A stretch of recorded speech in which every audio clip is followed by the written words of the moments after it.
Welcome back to Kevin's Trooper channel. This is the channel where we do all types of DIY projects for overlanding and off-roading. That's right, look what's in its rightful place behind me. The Northern Tools drill press finally came in. Let's get this thing put together and drill some holes. Coming up.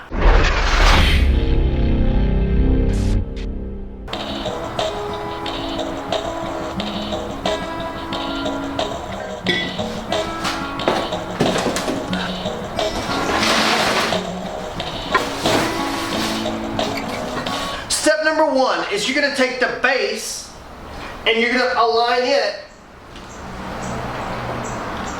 with the floor plate. Now what I'm going to do is I'm going to set these set screws. There's two set screws on here, and I'm going to align those towards the back. And we're going to put our 4 bolts into the threaded floor plate.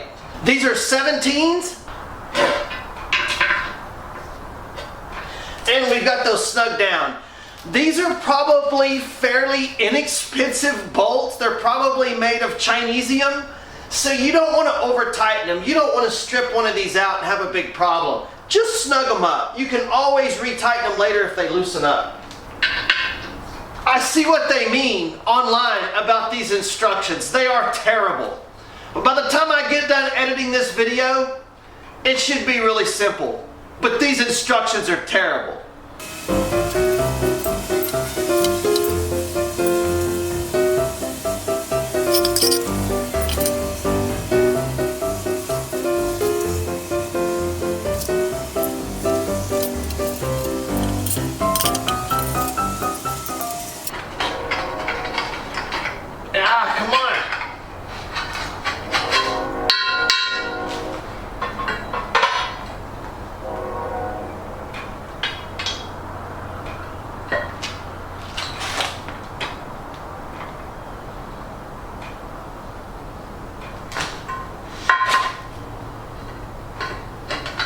Aha!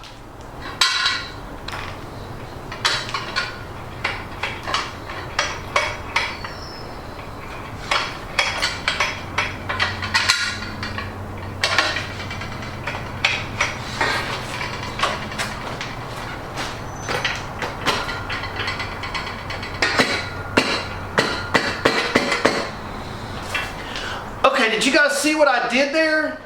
I had to take this and slide it in the notch by itself and then slide the pole down on top of that so that it would retain itself in these gears. That was the only way I could see to make that work. Okay, the way that I did that, guys, was I put this piece slid in first and smashed it against the gears by itself, and then I was able to slide this pole down through this opening right here. That's the only way to get this together. The instructions said nothing about that. Listen, I consider myself a pretty sharp guy. These instructions suck.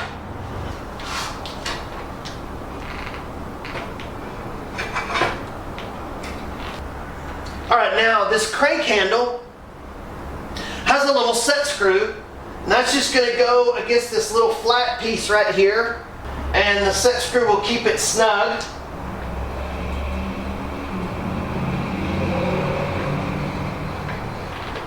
There we go. Now I'm going to go ahead now and tighten these two set screws here.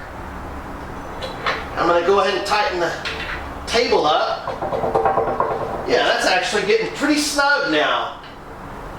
Now it's time to put the head assembly on.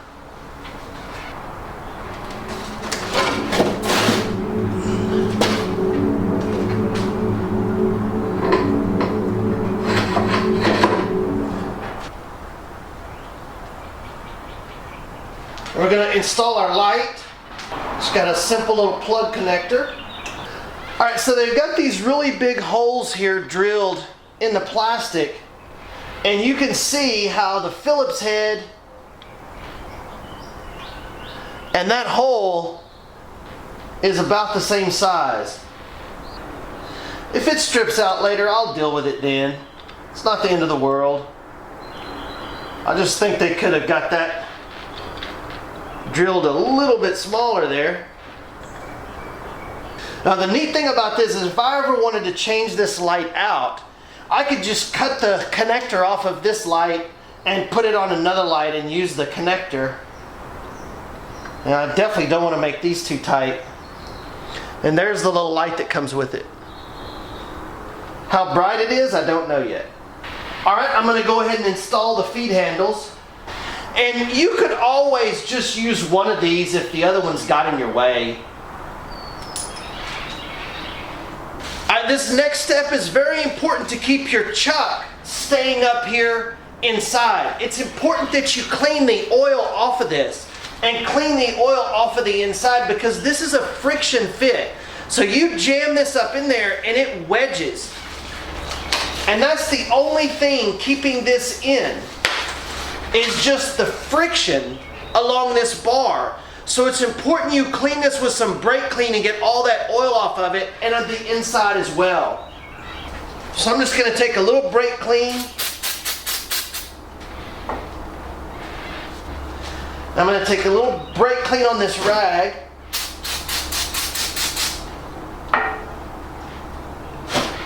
And see if I can just get that to go up in there and clean that surface out some.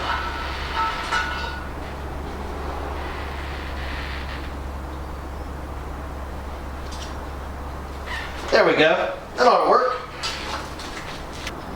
Alright, we need to make sure that the jaws are completely receded into the chuck.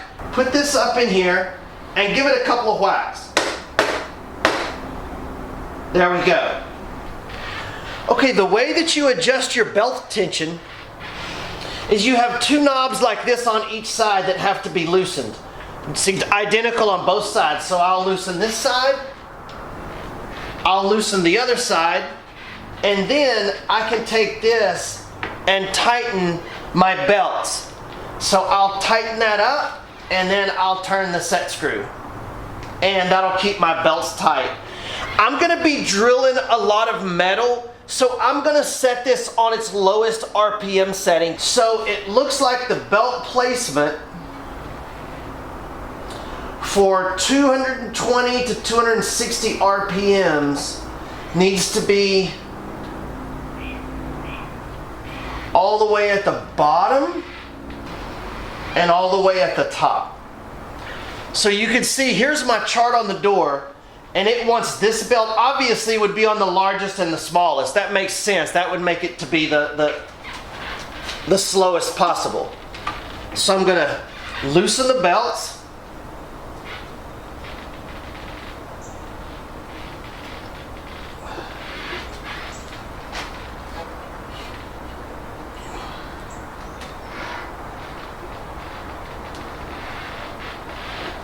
And we'll make this one on the very top one.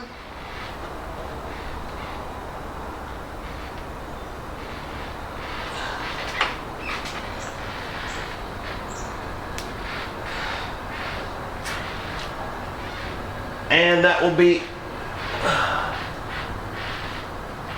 on the very bottom one.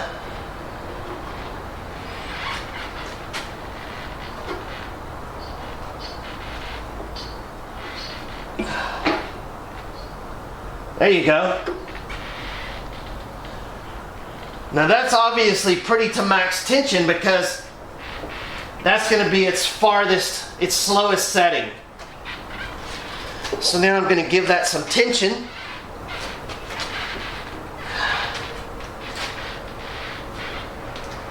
And we're going to tighten that down. Both sides will lock down.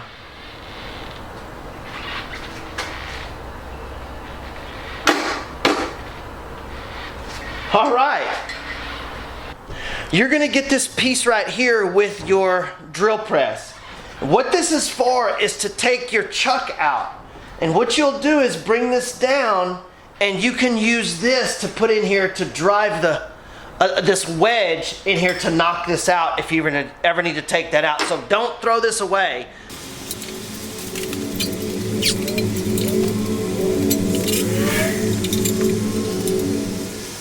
Look how perfect my drill press fits in this spot. This was a great idea to put it here.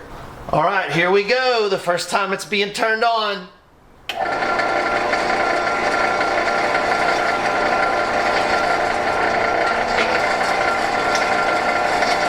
Oh, there's the light.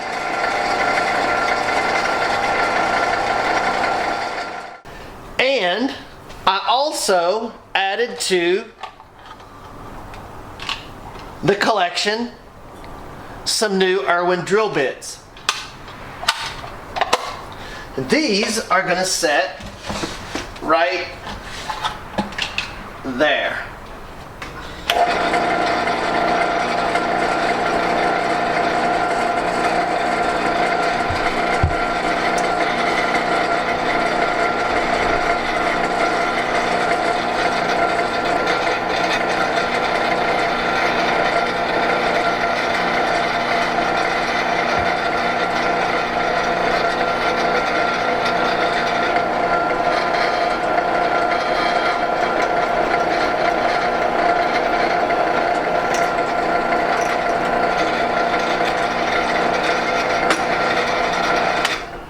You see these chips that look like this?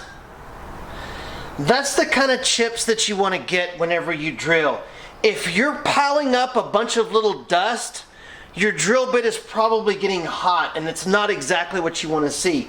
You really want one piece of metal coming up off of your metal into these flutes as you're drilling. But look at that. Very nice. Let's get us another one of those.